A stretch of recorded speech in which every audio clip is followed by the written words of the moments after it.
Okay, talked about this the other day.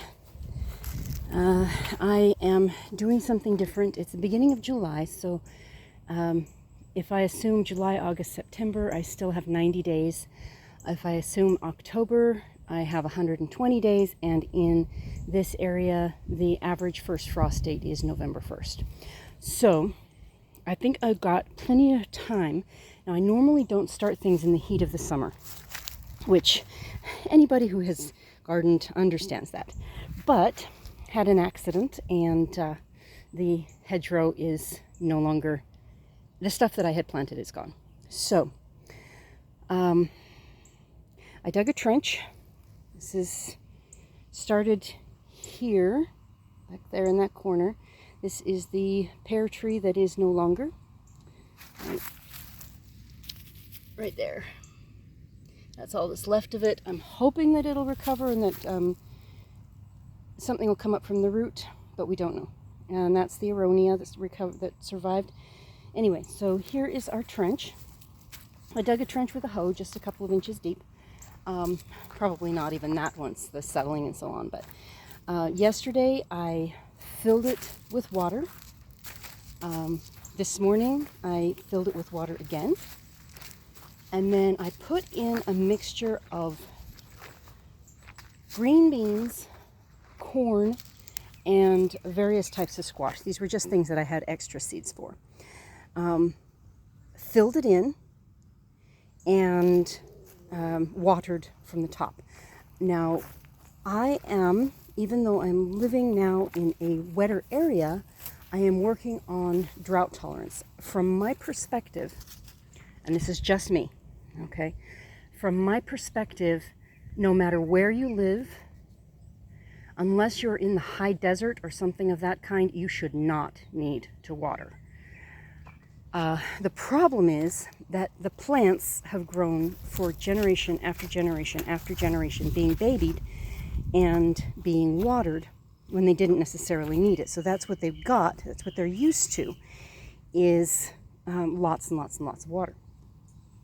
So I started drought tolerance at my old location in Utah, average of 12 to 15 inches of water per year. That includes snow during the winter.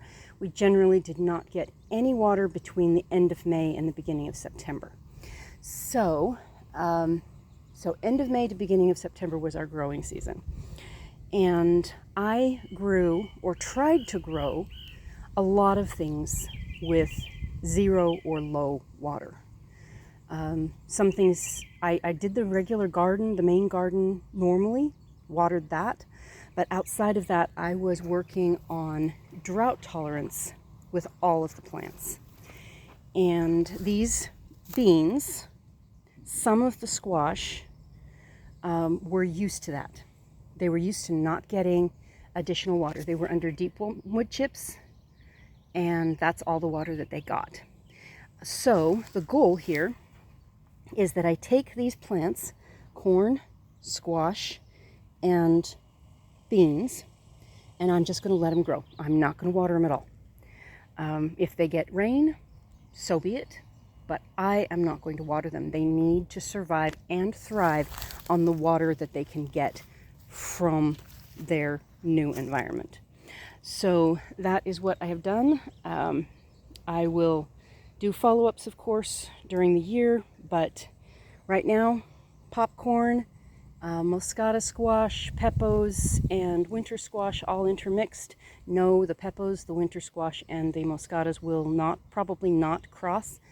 The peppos will cross, the moscata will cross, and the winter squash or the maximas will cross. So I am just hoping that I'll have a lot of things come up. I'll keep an eye on them. If the insects start eating them, then I've got some